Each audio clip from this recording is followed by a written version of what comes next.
Every year in the NFL, it's a new team. As far as goals go, we have one. Putting the ring on our finger. Welcome to the Buccaneers Observer Podcast. This is Ralph Phillips. I'm Molly Bay. Today is 10/10/2022. I said 2020 in our test run. It's 2022, better known as Victory Monday. Yes. We beat the Falcons up, man. Yeah. First in the division. Showed them who's the boss. First in the division, and we are staying that away for the rest of the year. Mark my words on that. Mark my words. Great game yesterday. It was great. It's always fun to beat a division rival. Especially one that you should beat. Yeah. Right. They gave us more of a difficult time than I would have liked, but it was kind of expected. That just seems what they do. Real quick, before we start off with anything, the Texans, this is a fact check follow-up. I was right. The Texans were the only winless team last week at 0-3 with one tie. They have won. They won last week. This Sunday, week. Yes. So they are now 1-3-1. So there's that. There are no winless teams and only one undefeated team, and that is the Philadelphia Eagles at 5-0. How about that? Remember the Miami Dolphins were. I'm screaming because I'm wearing a headset. What? Yeah. What? The Miami Dolphins were undefeated, but then they just kind of fallen off, man. They got beat by the. Who was it that beat them? Dang it, it's going to be another fact check. Was it Houston? No, Houston beat the Jaguars. I can't remember. They got beat by, the Jets. It was the Jets beat them up. Okay. Yeah. It was a trouncing. I think since the whole Tua thing with that, yeah. I think that's just kind of a distraction. And, well, then they had to put Teddy Bridgewater in, which he's also made of glass, and predictably got hurt this weekend. So they were with a third-string quarterback? Yes, they were. And we'll get into that more in a moment. I want to touch on that briefly. But we do have some breaking news in our division. Before well, no, I'm going to go ahead and say it. Matt Rule, the head coach, or should I say previous head coach, former head coach of the Carolina Panthers, has been fired. Again, predictably. And that's what I want to bring up. Let's see if I can do this correctly. Molly and I were talking about this last week, and here's what we said. Discussions. Would you rather have Deshaun Watson or Baker Mayfield? Probably Deshaun Watson at this point. He's just out there making dumb decisions, inaccurate passes, but that team is just bad. Yeah. They're just bad. They're badly coached. I can't see Rule making it another year. Can't do it. No, he'll be gone in November, probably. You think so? Yeah. We'll see. We don't know this owner, whether he's one of those that'll get rid of him mid-season. I think he is. I think he is too. They're not football people. No. So there we go. Molly didn't get to hear any of that. None of it. But she said that they were going to fire Rule by November. And she was correct. I'm early. Yeah. They did it early. They did it early. I was giving him a few more weeks. You had more confidence in him than Tapper did. Yeah, so, Matt Rule has been fired along with the defensive coordinator, Phil Snow. He got chopped today, too. He got the axe. So that leaves Steve Wilkes, who was their previous secondary coach. He is now going to be the interim head coach.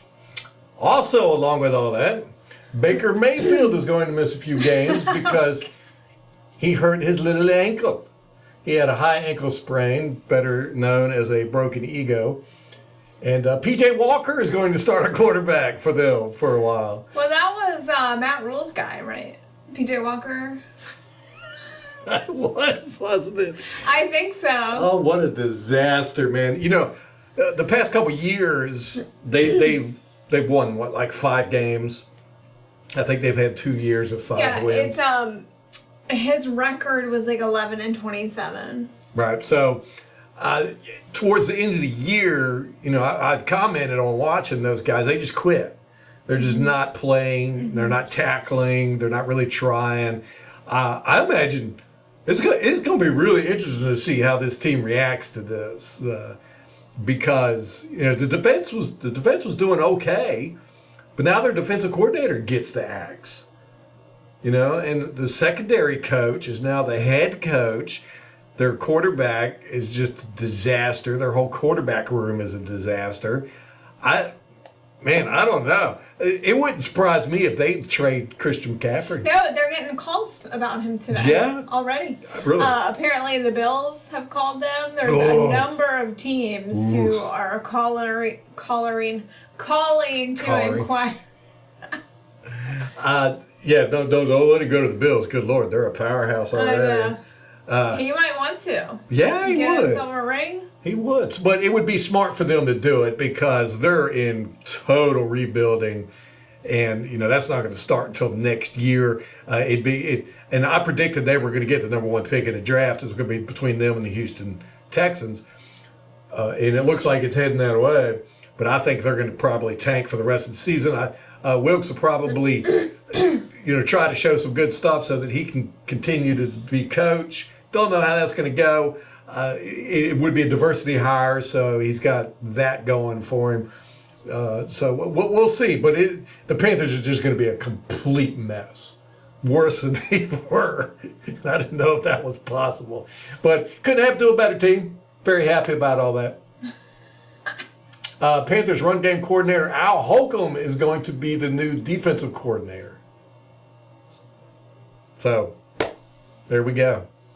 Just a mess over there.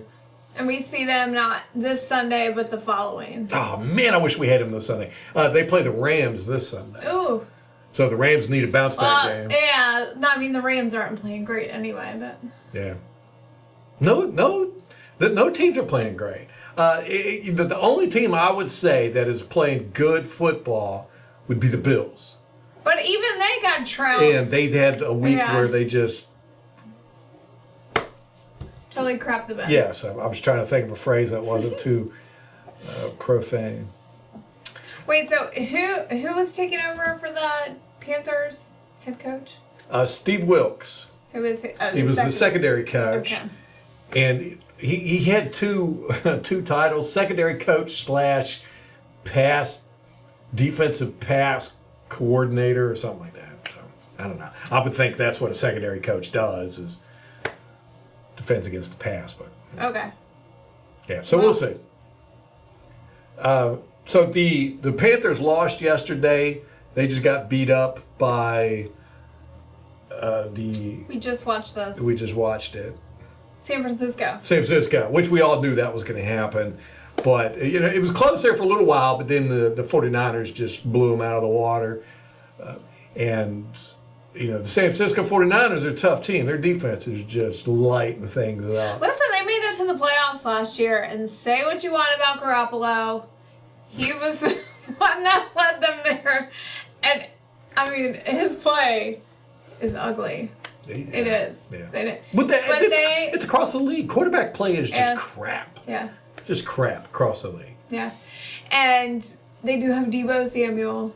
So he's like their offense. And George Kittle. Yeah. So, it was a shellacking, 37-15. Yeah, and I think that 15, most of that was done in garbage time.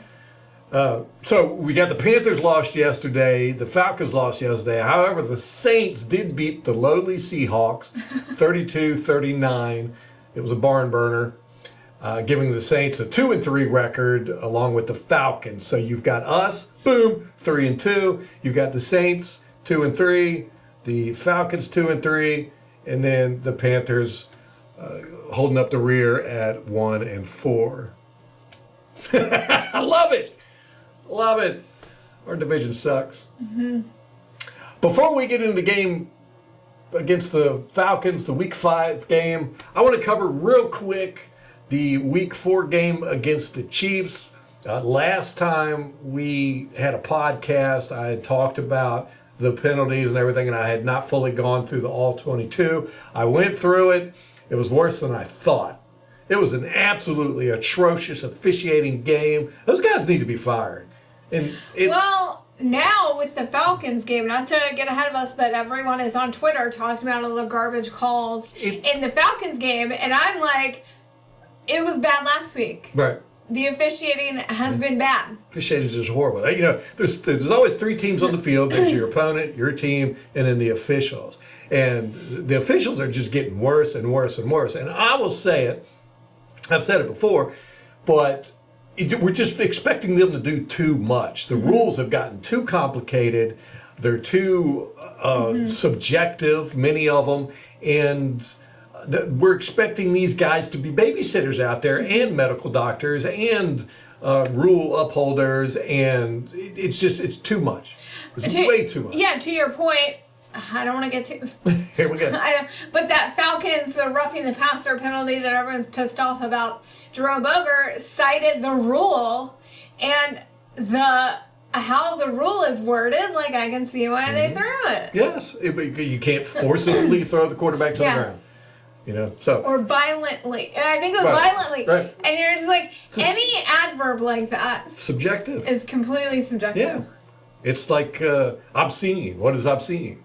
You know it when you see it. You know it when you see it. So with the Chiefs game, it was plain and obvious. And I haven't watched any other Chiefs all 22, but it was plain and obvious that they were trying to win this game at all costs, and they bullied the crap out of us. I mean, they were just doing anything and everything to hurt our team.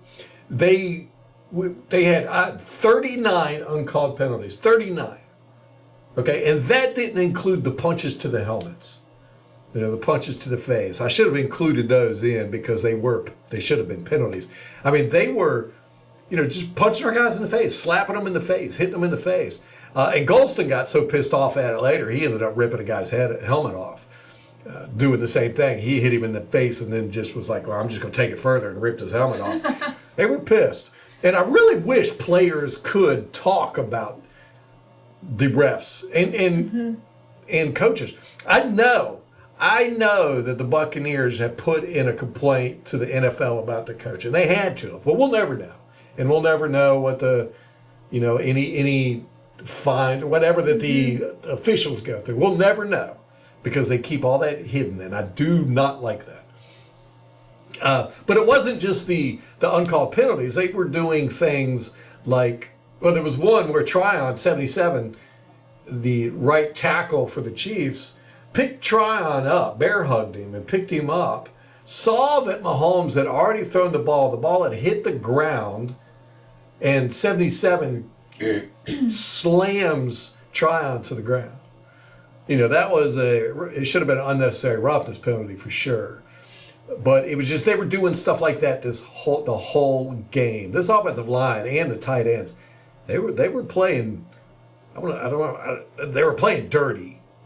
But they were really wanting to intimidate our defense. And I'm going to say it. Our team played great. They played great, man. They were frustrated for sure, but they were almost all the plays that the Chiefs got was due to holding or some type of penalty, or it was just pure luck on their part. Some of those passes that Mahomes threw just couldn't, they were 50-50 balls. And, the chances that would ever happen again are almost nil. And it was frustrating for our defense. But we played a very good game, very disciplined game. The one thing I didn't like, two things I didn't like was when Mahomes got out of the pocket, I didn't feel like we were rough enough with the receivers. And two, I don't think our guys trusted each other enough to when Mahomes did come out of the pocket and acted like he was going to run. Too many guys would leave their assignments to come and try to stop him, and that's why he would be able to find somebody open down the field. So But other than that, I was very, very proud of the Buccaneers, the way they played that game. I would say that this is kind of the Saints formula for beating us last year before. During the regular season, it was the same thing. The Rams, same exact thing. So I think... Except for the Rams playoff game. They did not do a lot of holding and stuff. Surprised the crap out of me. I fully expected it because of what they've done. They were more physical and aggressive. And almost to the point where it was like dirty. Yeah. So I think that's how you get us. I think that's the only way. And especially, that's the only way that you can handle our defense. Yes. And, the officials made it known last year that they're not going to call holding as much. It's got to be blatant and obvious. I kind of like that, but in this game there was plenty of blatant and obvious holding going on. I think the Buccaneers, we need to step up to that. I think a lot of teams are doing that. There's a lot more holding going on. I saw it in the game last night with the Ravens and the Bengals. The Bengals, lots of holding. And they're just not calling it. So the Buccaneers got to start holding more. It's just, if you don't do it, everybody else is doing it, so you're going to have to do it. Yeah. Devin White in that game, I don't know what happened, but I think that he twisted his ankle up. I did do a video, and I kind of touched on it a little bit, but he was definitely not the same Devin White after the first quarter. And, he had plenty of times where he could make the tackle, and he would pull up, just avoid contact. I don't know what it is. He wasn't on the injury report. That's my assumption. I hope it wasn't something mental or something, him just being pissy about something. I don't know. But there was definitely something wrong with Devin White. But he was fine for Atlanta. Yes. Showed up. Yeah. Whatever. Yes. Haven't looked at the offense too, but it appeared like. I did see, he did look like he was playing a little bit more gingerly than he normally does, but that might just be the new Devin White. Don't know. All right, so let's get on to week 5 against Atlanta. Okay, so we did not do a preview podcast. Like I said, I should have taken the cue from Ralph, not said anything. But Ralph did do a preview video on his own without me. So we did get our score predictions out there, and I'm only saying this because I was close. You were pretty close. I predicted 34 Buccaneers, 17 Falcons. You predicted Buccaneers 23, Falcons 12. And it ended up being Bucs 21, Falcons 15. I know. So that was pretty close. Pretty close. You. I thought they would just get 4 field goals. Or touchdown, field goal, safety. Right. Probably not that way. Yeah. They're a tenacious team, though, man. That's one of the things. We do kind of have trouble with them. We get these kind of games, but it's not. Yeah. They're always in it. It's not like a curb stomping. Yeah. And I thought we were going to beat them up a little bit more than we did, but having watched their games, this is kind of how they are. They just don't quit. They're not. They think they can come back and win every single game. Oh yeah, who was it? They almost came back and beat. Was it the Rams? Yeah, it was a very close game. And if it wouldn't have been for Mariota throwing some stupid passes, they would have won that game. He's getting a little like salt and pepper, which is crazy to me because he's young. I think of him as a young quarterback, but he's been in the league like 7 years. 8 years I think at this point. Because Jameis, we had him for 5 years, and then he's been away for 3. Yeah, it's crazy. It is so weird how football time just flies. Yes. I still think of Russell Wilson as a whippersnapper, but he's a veteran. I see Tom Brady as a whippersnapper. I'm not that old, but. What do you mean old? It's seasoned. Seasoned is the term we use here.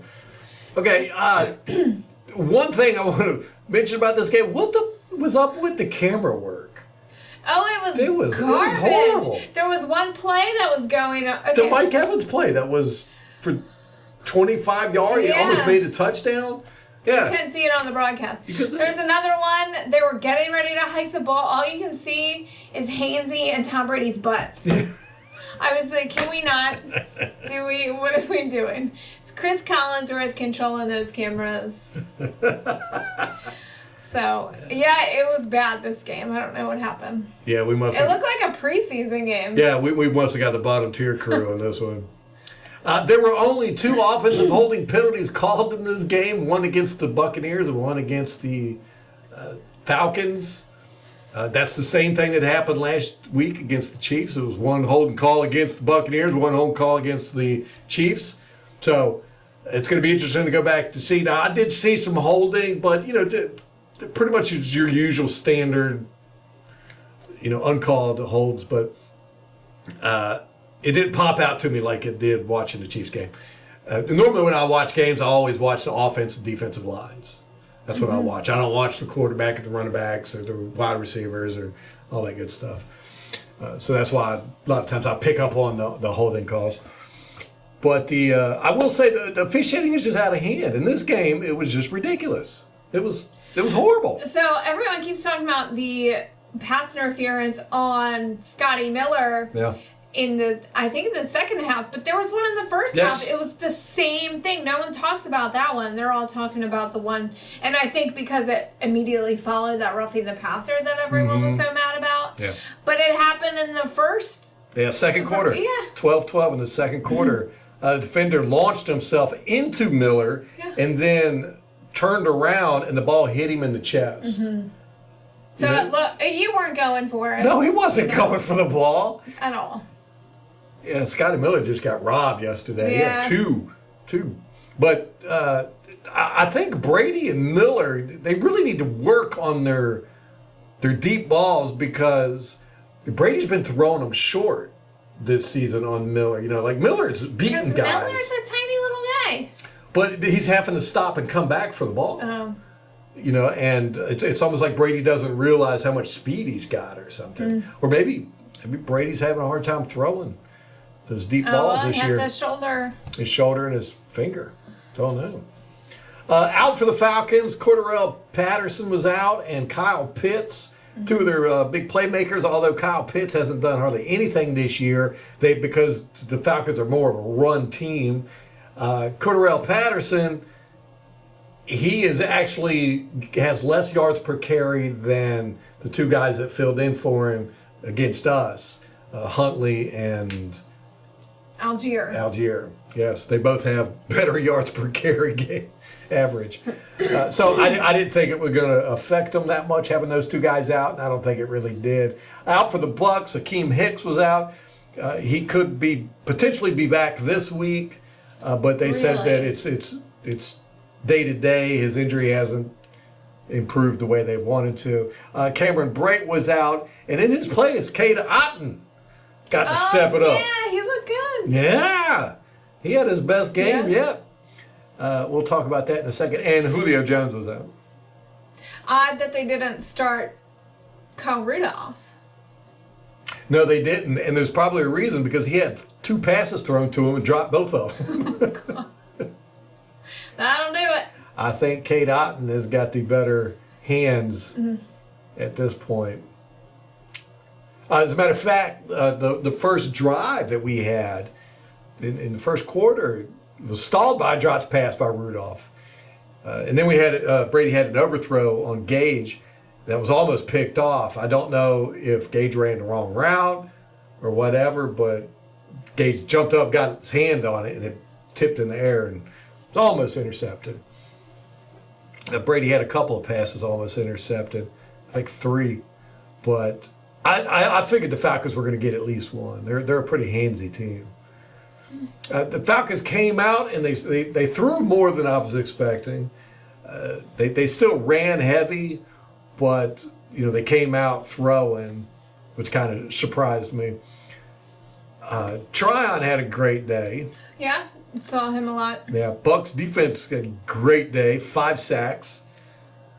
We did not get any interceptions or fumbles. We caused a fumble. But they didn't either. Right. They got no sacks. No turnovers. No sacks, no interceptions, no fumbles. But on either side of the ball, there were no turnovers. Right. Yeah.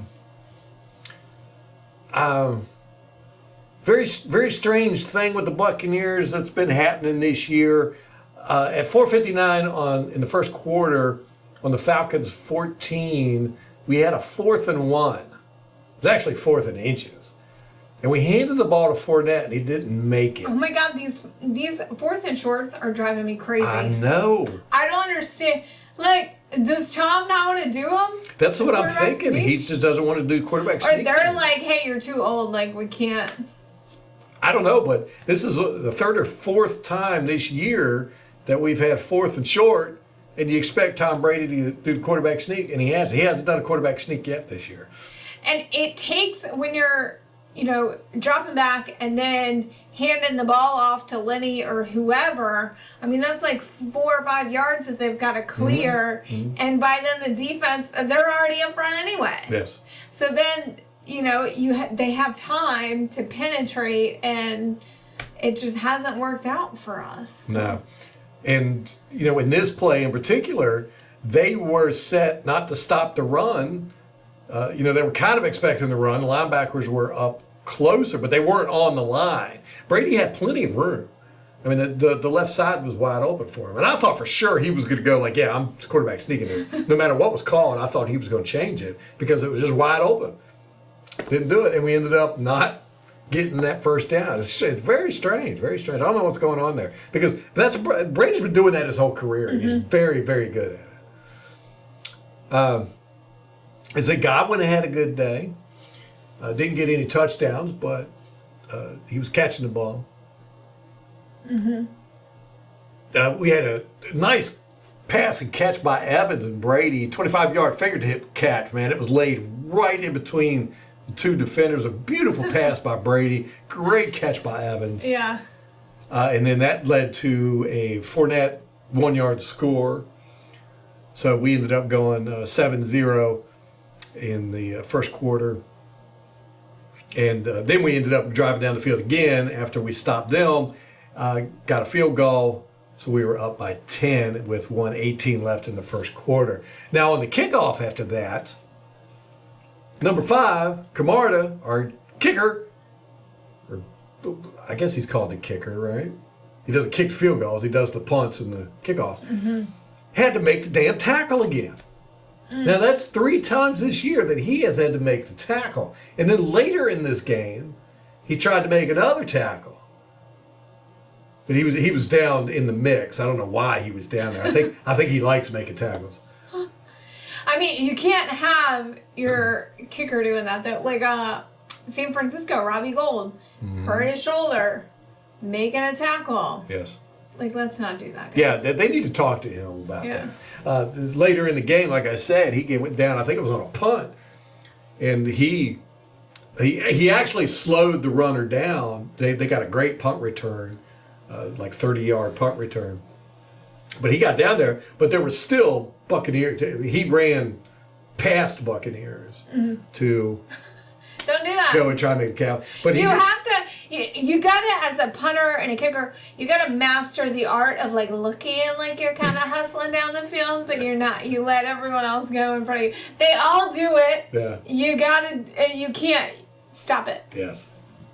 But it's also not good that the runners are getting to the point to where Camarda is able to try and tackle. Yeah. But he has saved 3 times. He's saved long runs. So he's gonna get like the special teams player. With 45 seconds left in the first quarter, Vita Vea was called for roughing the passer. Now this was a complete BS call. It looked like Vea just kind of walked over and bumped into Mariota, and Mariota fell down, and they threw the flag. I mean, it's a 350-pound mass up against like a 200-pound. Right. It's just. Right, yeah, I mean. And he had that forward movement. He can't just stop on a dime. No, he can't. It's a big boy. He's like a train, steam locomotive. But the thing of it is he got pushed. Yeah. The guy that was blocking him pushed him, and he stumbled forward into Mariota. It did look like he just walked over and walked into him, but if you watch the replay, you could see the offensive line guy push him. And that little bit of push, like you said with Vita, he can't just stop. You can't just. And very shortly thereafter that, it might have been the next play, 31 Winfield gets a great strip sack. He comes in, and Mariota was so damn lucky to get that ball because Vita was standing right there and fell down on the ground to go to get the fumble. But Mariota was able to just reach his arm out real quick and snatch it. Yeah. And if he wouldn't have got his arm back in time, I think Vita would have flattened it into a noodle. Mariota does have a lot of experience trying to recover his own fumbles, so does. I'm not surprised that he has that kind of speed. He does. And it surprised me that him and the center, they're kind of new working together, and Mariota plays from the shotgun quite a bit. And almost every game, actually I would say every game, they have had problems with the snap. Yeah. Too low, too high over Mariota's head. They didn't have any of that this game, which I know, which surprised me. There were some snaps that Mariota kind of had trouble with, but nothing that left his hand. So then they're still in Buccaneers territory with 20 seconds left. Younghoe Koo comes out, 52-yard field goal, missed it. Missed it. So the Bucs get the ball on their 42. And what do? We kind of marched down the field. Brady ended up almost throwing another interception, but he got hit as he was throwing it. And the announcers talked about how Brady has had a couple almost intercepted, and that his accuracy wasn't that good today, but they didn't notice that he got hit while he was throwing. So that one, I'm not laying on Brady at all. But we did end up marching down the field, and Suckup scored a field goal. So that made it 13-zip going into halftime. They screwed up. 20 seconds left. I know. They had the ball, and then we ended up getting it, scoring a field goal. And flipped that around real quick. Yeah, and that miss was like a bad It was a miss. bad It was so... Wasn't even close. So third quarter, the Falcons got the ball because everybody has been winning coin tosses against us, deferring, so they've been getting it after halftime. The Falcons, they get the ball, they're moving down the field, and they get to 13:04 in the third quarter. They get a 4th and inches, and guess what they do? Quarterback sneak, and they get it. I know. They got that whippersnapper quarterback. Yeah, the youngin'. The youngin. He can handle that piling on. So then this was, we ended up stopping them.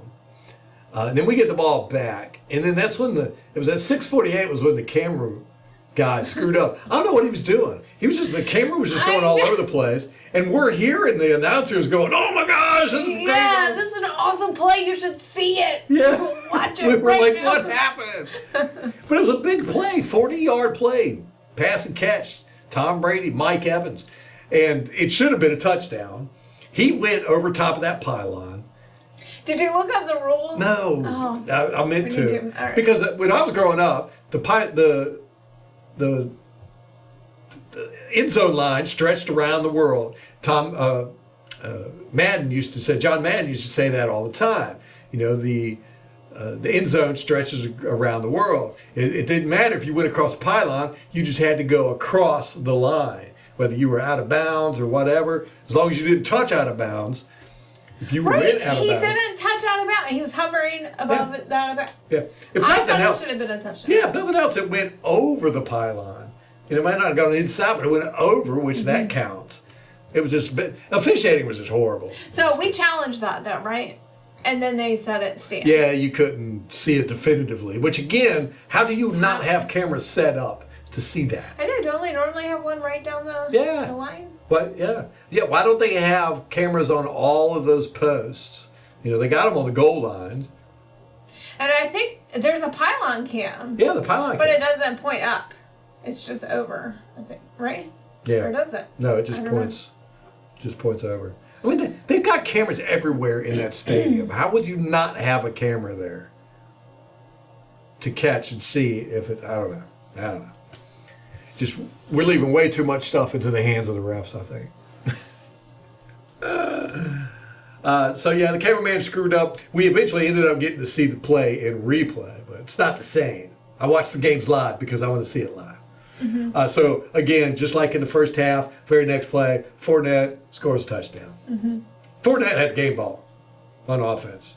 I mean, there was a lot of guys that did great. Cade Otton did great. Mike Evans did great. Tom Brady, of course, always doing great. But Fournette, he was like the whole offense. Mm-hmm. We'll get back into that in a minute. So we decide, for some strange reason, I don't know why, to go for a 2-point conversion here. And we got it. Russell Gage caught a pass. Brady zipped one right into his gullet. And they made it 21-zip. 21-zip. I expected them to put some points on the board, but I really did want a shutout. I did too. Yeah, at this point, I was like, let's go for it, man. Let's go for that shutout. But unfortunately, we got a punt, or we kicked a punt with 2 minutes left in the third quarter. That's when the Falcons got that big return. He punted it to the Falcons 29. So, it was a good punt. But he returned it 28 yards back to the Buccaneers, 43. That was when Camarda tried to make the tackle. He ended up missing, but he slowed the runner down enough for the others to tackle him. So the Falcons got the ball in the Buccaneers 43. Huntley got a big run up the middle there for 22 yards, putting them on the Tampa Bay 21.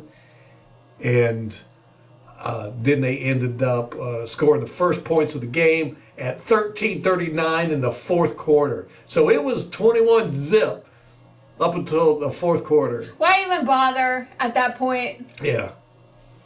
Garbage time. Yeah, they got an 8-yard touchdown run by Williams, made it 7-21. Then the Buccaneers come out, we get 3 and out. Just boom, boom, boom. Tried to pass it a little too much, didn't take enough time off the clock. And the Falcons got the ball back with 11:09 in the third, and Vita Vea ends up sacking Mariota. 5th sack of the day by the Buccaneers. We were pressuring him all day, chasing him all over the field. It was good to see. So then we got the ball back, and we go 3 and out. Again. So then they get the ball back with 4 minutes, 43 seconds left, throw a 19-yard touchdown to Zacchaeus. Zacchaeus. Yeah, I think that was it. Who knows? And then they go for a 2-point conversion attempt, and it's good. Now, why would they do that? I have no idea. You know what I'm saying? I mean, it's 7-21. They score, kick the extra points, 14-21. They're trying to win. They're trying to beat us. I guess. But if you lose, if you don't make that 2-point conversion, then you just got to make another one later. Yeah. Just didn't make any sense to me. So it was 15-21 at that point. At 4:43 in the fourth quarter. So now they're within striking range. We get the ball back. Tom Brady's throwing it all over the place. We're moving down the field. And boom, he throws it deep to Miller. Now that should... I don't know how... What were the refs thinking there? That guy literally climbed on top of Miller. Didn't even turn around and look for the ball. He just slammed right into it. Bam. They kept doing that to him. Yeah, that's happened quite a bit this year with Scotty. And but it wouldn't happen if Brady would throw it deeper. Let Scotty run after the ball. But Scotty's not like a dive in, like a jump and dive. Yeah.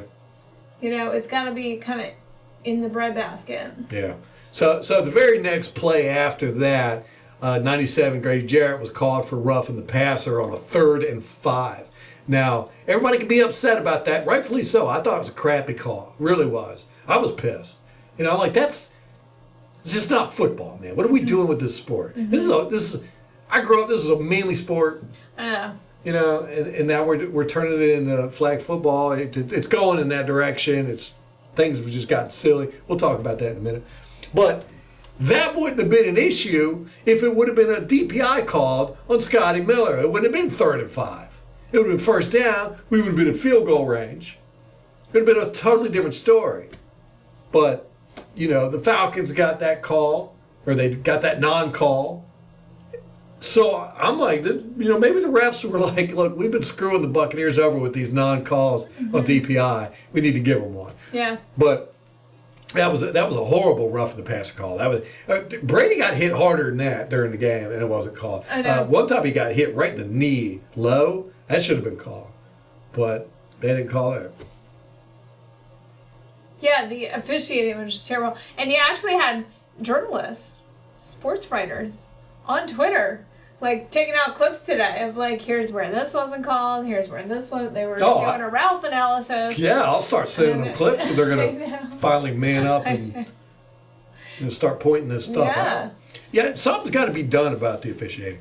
Anyhow, the Bucs were able to run it a little bit with Fournette, get first downs, and then we just ran out the clock. So that's how the game went. Ended up being 21-15 Buccaneers. It was a good game. I liked it. Cade Otton, he played 94% of the offensive snaps. Yeah. I don't think Gronkowski never played that much. Yeah. He was most of any player on the offense besides the O-line and Brady. He ended up getting 7 targets. He caught 6 of them for 43 yards. Oh, that's good. Yeah. Not as good as Fournette, though. Fournette was our leading receiver. He had 10 receptions on 11 targets for 83 yards and a touchdown. I had no idea. Yeah. But he was also our leading rusher. I know. So we averaged as a team 3 yards a carry. That's horrible. I know, but Fournette averaged 4. Yeah. So everyone else, including Tom Brady, bringing that average down. Tom. Yeah, the Falcons ended up with 4.9 yards per carry, which is lower than their average, which is 5.1. They still had 150 yards. Yeah. 51 yards. Yeah. But they ran it 31 times. We only ran it 23 times for 69 yards. Look, they passed it 25. We passed it 52. Yeah. Yeah, a little unbalanced there. Not liking that. I was hoping we'd be more of a run team this year, but It started out that way. yeah. And then that Kansas City game, we just totally abandoned We're it. like, forget it. Time of possession was almost dead even. The Falcons actually had more time of possession at 30 minutes, 34 seconds. Buccaneers had it 29 minutes, 26 seconds. But here's the strange thing. The Buccaneers had 14 more offensive plays than the Falcons did. Huh. But that's because they ran it more than we did. Yeah. We had 75 offensive plays. They had 61. That's a lot. That's a lot of plays. It is a lot. Yeah. Normally it's right around 60. Let me see. Rashad White, he ended up getting 31 snaps. It's almost 40% of the offensive plays. Yeah, he had some good plays. Yeah. I like seeing him out there. Vita had 61% of the snaps on defense. That's about his average. It seems like they're really splitting it up between those guys. Nacho had 56%, Golston 52%, and Logan Hall was up there at 58%. So he had the second most behind Vita. So we're really rotating those 4 guys at about even. Everybody's getting even playing time. Bucs had 5 sacks, 0 interceptions, 0 fumble recoveries. Atlanta Falcons had nothing on defense. Nothing. No sacks. Nothing. No interceptions. No fumble recoveries.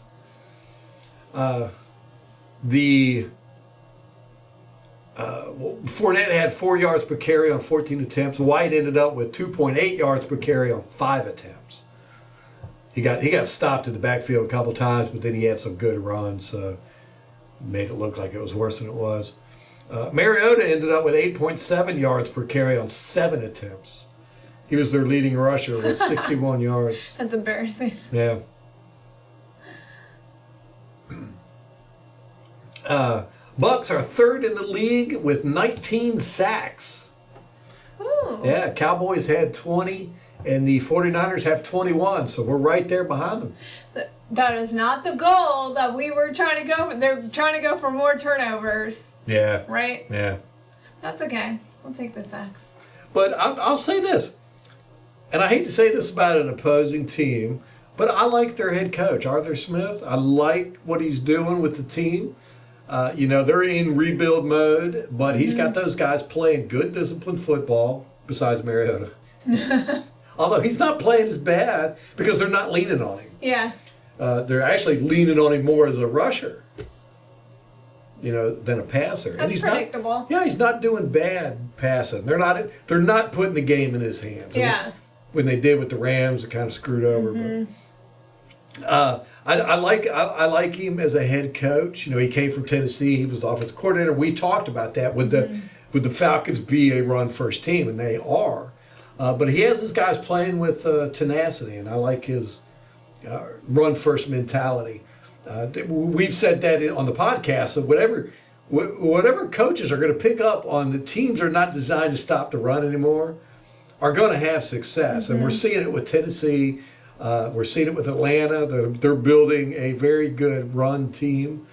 Their offensive line gets a lot of push. And, we're seeing it with the Eagles, the 49ers. They're just not depending on their quarterbacks to pass the ball all over the place. So I think, the NFL might shift towards a, kind of run. I think there's always a pendulum with this kind of stuff because the NFL, it's strategy. So you've got to figure out, like, if everyone's passing. Yep.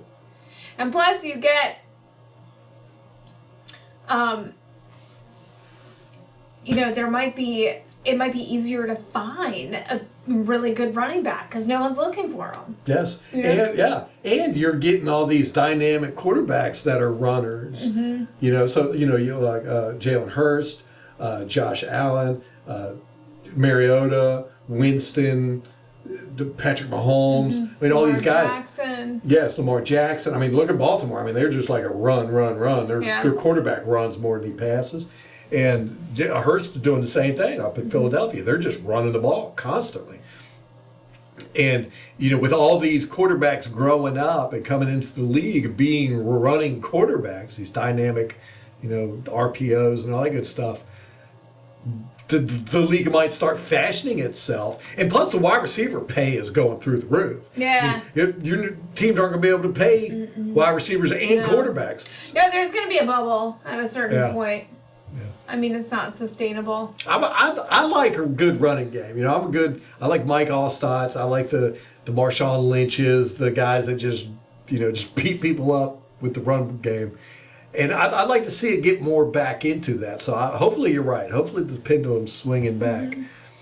I like Fournette's running style that he's developed this year where he's just lowering his shoulder into people. That's fun. Yeah, I think he's doing it just to mess with everybody. Yeah, he's being very physical this year. Very physical. But he's such a troll on Twitter too with other players, which is good to see. So I think it's intentional. I do too. I had talked about the fan running on the field last week during the game. Can't remember what game it was. It was the 49ers. I know that, right? Yeah. Or Broncos. It was the Broncos. I can't remember. Anyhow. No, who's Bobby Wagner with? It was Broncos. So Bobby Wagner stepped out and laid out the guy, and I'd commented on it, and I got some pushback on that, which I expected it, and I understand everybody's point of view. I didn't know that the guy was an activist. He was out there. He was an animal rights activist that was protesting some legal case. Those people are crazy. Oh, I hate those people. But that would have kept me from saying the things I said. Him. But I still believe that players shouldn't be doing that. Leave it up to the security. So we had an incident during the Buccaneers game. Person got on the field. Security went out there and tackled him, kind of clotheslined him, took him to the ground. Ended up being a 10-year-old boy. No, he wasn't. It was a child. He's a minor. He's not a 10-year-old. Older than 10. Very little person. Yeah, you could tell from the video. That was a child. Well, after the game, his mom and the family posted a video, so I got to see the kid. It's very strange. The whole situation is strange because the mom was bragging about it. Oh my God. They're huge Buccaneer fans. I mean, they were just decked out in Buccaneer stuff, and this was apparently something that was on that kid's bucket list. That's what she was saying. This was on his bucket list. Oh my God. No. Right. Okay, but as a parent, don't let your kid How do you lose track of your kid at a game like that? They didn't lose I track. have some parenting questions about this. They let him do that. Yeah. But here's another thing. I don't know if it's a him. Okay. I think it might be one of the transgender gender thing. Okay. Where they're saying him, but it's a her. Okay. Or whatever. But they had ponytails and it looked very female. Okay. So, I think, you go. Right. A girl got, not just a girl, but a child. Right. So if that's the case, this is going to blow up huge. Because that's. I don't think it is. I think people. I don't know, man. A lot of people, there's a lot of fighting going on in social media over it now because some people are like, oh, it was a child. You shouldn't hit him that hard. And other people are like, oh, he was on the field. You get what you deserve. People are mad at the parents. Yeah, I'd be more mad at the parents. I don't support the tackling of the child, but they are hard to catch. I can't chase after our kid. I cannot. Well, you definitely can't now. I can't now. Pregnant. Well, even not pregnant, I don't think I can catch a small child. Yeah. They're faster than me. Yeah, but looking at that video, I would say that was a girl. Had ponytails. It and very was feminine too far features. away. No, the video that they posted after where they had the boy was standing there and the mom was just bragging on him and he was wearing, his name is Vega, Vega, and he was wearing a big gold chain that said Vega. Little small person though, whatever word. Well, and then the mom had come out and said, okay, this is what's, I don't know, nothing's adding up with this story. We're going to have to follow this closely. Somebody had come out and said, oh, it was a 10-year-old child, and then... The mother did. The mother had said that, and then... The police came out. Yeah, and then, the police or security or whoever said, no, that child was not 10 years old. Mm-hmm. And then she said, oh, I got confused which child of mine it was. Right. Which I'm right there. Another red flag. Okay, this was not the child accidentally ran onto the field or climbed over. The parents knew it. They were supportive of it because she posted the video after it happened and she was bragging on it and saying this has been on his bucket list forever. And they were very proud of it. And again, it goes back to what I was saying. It's fun. It's fun and games. This stuff's supposed to be entertaining. I don't know. Not with their kid though. I draw the line there. The kid wanted to do it. Kids want to do a lot of things. I know, you should not let them do. It's just fun and games. It's entertainment. Is it though? That child got tackled by a grown adult. But that's what I'm saying. We shouldn't be doing that part. Okay, but how do you catch them? And why are we talking about the failure of the security from letting this stuff happen in the first place? How are these people getting on the field? It would not be that difficult to just climb over the... Have you seen how high these stands are? Yeah, but if you got somebody holding if there's a group of people... an accomplice. Parents who are participating. Yeah, it's funny though because when you watch the one where the player tackles the guy, you just hear the whole crowd just erupt in applause. They're like, yeah! Mm-hmm. In this one, they did it and then they realized that was a kid. And so everybody went, yeah, oh no. Ooh. But I don't think the security guy, it didn't look like he was trying to hurt him. It looked to me like he went to grab him. Like he couldn't catch a small child and had to, there was no other option. Yeah, it looked to me like the security guard started falling down and just reached out and grabbed the kid and the kid went down with him. So, this is one of those things where it's just turned into a moral panic between everybody. Everybody's arguing about it and all this good stuff. And I'm like, it's fun and games. This is supposed to be entertaining. It used to happen all the time when I was growing up, and it was fun. The announcers would joke about it and laugh about it. People would streak across the field. And people would be like, yeah, well, now they don't even do it naked. I know. I mean, they call it a streaker, but the reason it's called a streaker is because you did it you're naked. in the nude. Right. So now it's not even accurate to call it a streaker. They would definitely turn the cameras away then. Yeah. Oh, yeah. So, anyhow, we'll see what comes of that, and we'll follow that story. I enjoy it. It's fun. You're gonna have to send me videos. Yeah, I'll send you that video of the mom and uncle or father or whoever it was. I don't know. But yeah, I mean, they were just completely decked out in Buccaneers gear. He's decked out. The kid was decked out in Buccaneers gear. And they were just like gushing about, he finally did it. Oh my gosh. So. We don't encourage this. Yeah. Ralph. What? I'm going to take my kid to the stadium and get him to do it. And make you do it. All right. So, Molly touched on this earlier. Teddy Bridgewater was taken out of the Miami Dolphins game after a tackle, and this was due. The NFL put out a policy, along with the NFL Players Association, that now anytime a player shows, quote, gross motor instability, remember that term because you're going to hear that all the time now. That describes every Jameis Winston play ever. Don't be so cruel.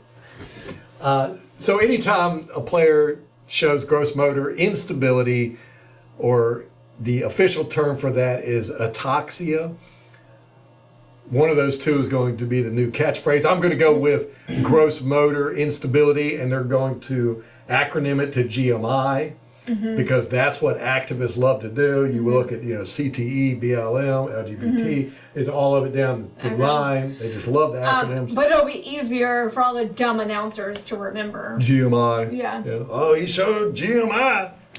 So, anytime that a player shows gross motor instability, he's taken out of the game, not allowed to return. This is now immediate, gone into effect this week, and we see it with the Teddy Bridgewater. The problem is he did not show any gross motor instability. There was nothing wrong with him. I watched that play over and over and over and over, and I'm like, what in the world did they see there to make them pull? Does it include, like, on the sideline, too? Like, if they're testing them? I don't know. I don't know. I mean, but he was fine. I mean, he got up, he did thumbs up twice.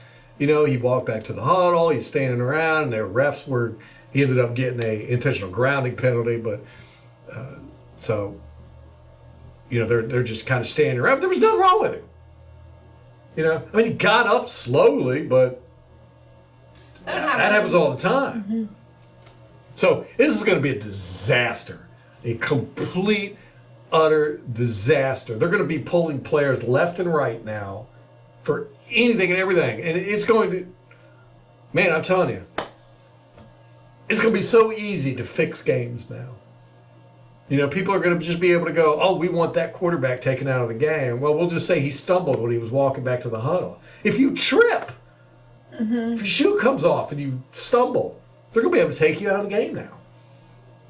And it's going to get ridiculous. I mean, we've seen it with the penalties, how ridiculous it's gotten, especially with quarterbacks. And, I can't tell you how many times we've seen, a quarterback will get his helmet grazed with a finger, and they'll call it a penalty. But then the very next play, Jameis Winston would get smacked in the head with a hand, and they won't call it a penalty. It's just all over the place. But with the Tom Brady penalty in this game with the Falcons, that was a crappy call by the refs, and it swung the whole game. But that wouldn't have happened if they would have had to call previously on Scotty Miller correct. I don't know. What are we going to do? We've been bitching about this for years. But the officiating has just gotten out of hand. And now they're going to pull players immediately and not allow them to return to the game if they show any sign of motor instability. Well, did you see with the Tua investigation, they found that everyone They did exactly. They did exactly what they were supposed to do. So they fired that guy, the independent consultant, and then later we're like, oh, oops. Yeah. Everyone did what they were supposed to do. Right. And they came up with the conclusion that there was nothing wrong with him. Yeah. He didn't have a concussion. Yeah. And I've watched boxing and MMA for decades. I watched UFC 1 when it first came out. And I watched UFC 2, UFC 3, UFC. We're up to UFC 200 and something now. And I've seen a lot of them. You know, I've watched boxing my whole entire life, and you know, I can tell when somebody gets knocked out. I'm like, oh, he's knocked out. You know, he's out cold. You know, sometimes they'll still be standing. I'm like, he's done.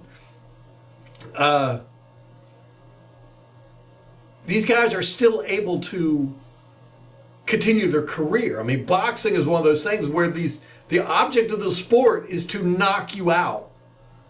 You know, but we don't have the same kerfuffle that we do over the NFL. Now, boxers get paid a hell of a lot more. You know, when you get up into the upper atmosphere, I mean, you're getting paid, you know, $50-100 million for one match. Yeah, but the NFL is an industry. Exactly. It's bigger. Exactly.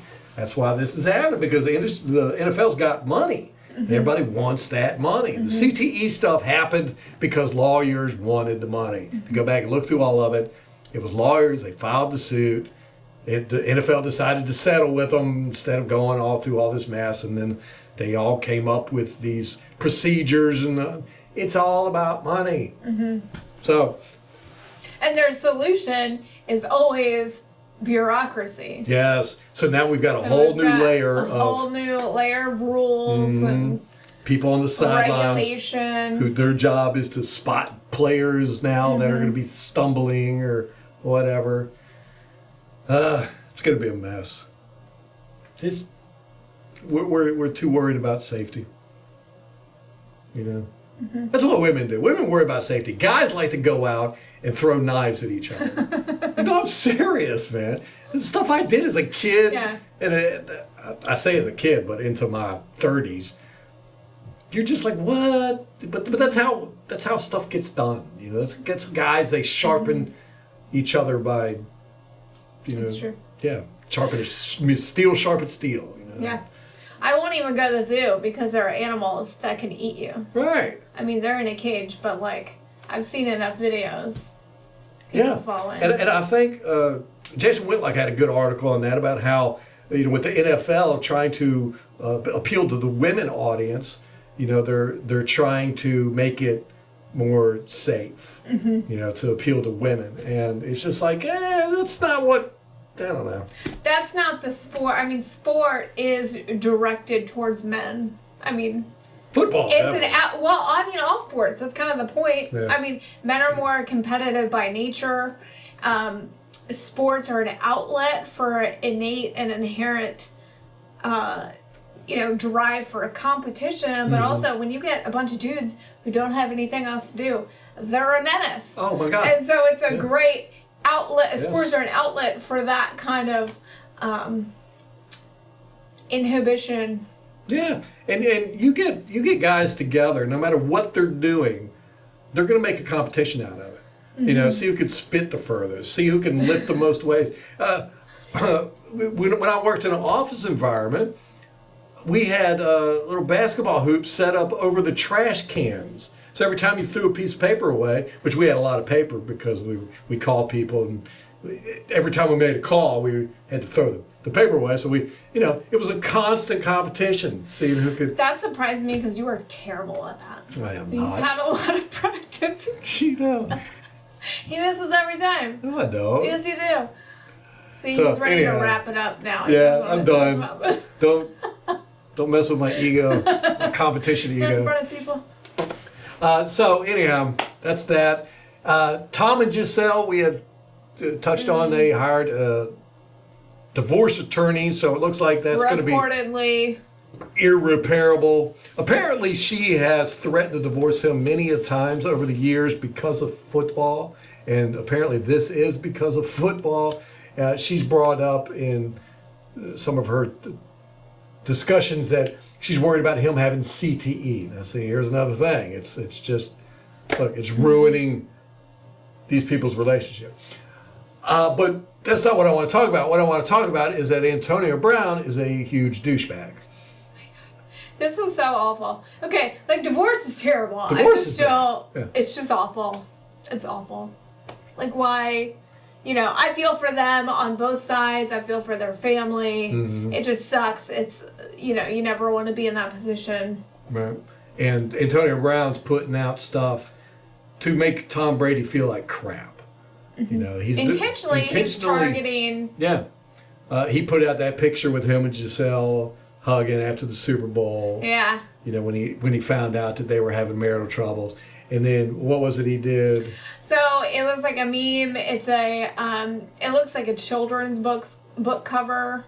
And then the title was something about like, why Daddy's not home anymore. And then there's the father that looked like Tom Brady. And then the mother, I didn't think looked like Giselle, but I think was supposed to represent her. Mm-hmm. And then you could see in the window of the house, Antonio Brown put himself there, or paid somebody to create this trash. It was just very mean-spirited. Like, yeah. I love a good troll. Love it. Yeah, but that's... Love it. But, I mean, that's over the line, and especially someone that tried time and again to get you opportunities, tried to help you, invited you into his house. Yeah. With his family. Yeah. With his wife. It was just, what an awful... He's a horrible person. I just... there was video of him in, was it Abu Dhabi? In a pool with some strange stranger to him, female. He was sticking his naked butt in her face and then pulled his dick out and was showing it to her. And she apparently from the reports, she freaked out. At the time, you know, she was kind of like, he was being playful, but then she tried to get away from him, and that's when he pulled his junk out. And she went to the management, complained, and all that good stuff, and he was asked to leave. But it's Abu Dhabi, Middle East. You know, they're not going to be as... If it would have happened in a Western country, he probably would have been arrested. But Middle East, they give the men more leeway for shit like that. I think that's a pretty common occurrence. They were probably like, well... Woman, you were in a bikini. What'd you expect? You didn't have a male chaperone with you. Right. That's what you Western women get. It's funny, which is what people are saying about the people getting tackled on the football field. Well, that's what they get. You know, it's just weird. Culture is weird. So screw Antonio Brown. He's dead to me. Mm-hmm. Wide receiver Cole Beasley, he retired. I'm sure nobody noticed him on the football field. That was very strange. He just came, played. Wonder how much he got paid for that one game. And what did he get? 2-3 passes? Probably veteran minimum, because he was a practice squad elevation. Like, he was on the practice squad, got elevated that week, so I can't imagine he got paid that much. Yeah. I don't think it was the money. I think it was just... out there. He had lived a retired life, like, all summer, and then... got called back, and who knows? I mean, he's like, I wanted to be with my family or whatever. I don't know. I think that's a large part of it, but I think the bigger part of it was he knew he wasn't going to make the roster, you know, and we just got way too many wide receivers. Yeah. We just needed him for that one game. He knew that. You know, they probably talked about it beforehand. They were like, dude, just come out, play, catch a few passes, and then retire. He was like, okay. They might have bought him a house for it. Who knows? He doesn't need the money at this point. That's I mean, true. he's way past his peak. Yes. A lot of speculation with people going, oh, you know, he came in and he saw how the team's being operated and the whole Tom Brady drama. Yeah. And he was like, peace, I'm out. But no, I think there's no way he was going to make the roster. You know, he was going to be put back on the practice squad. Yeah. And he ain't going to do that. Sure. You know? If we would have even kept him, we probably would have cut him. Right.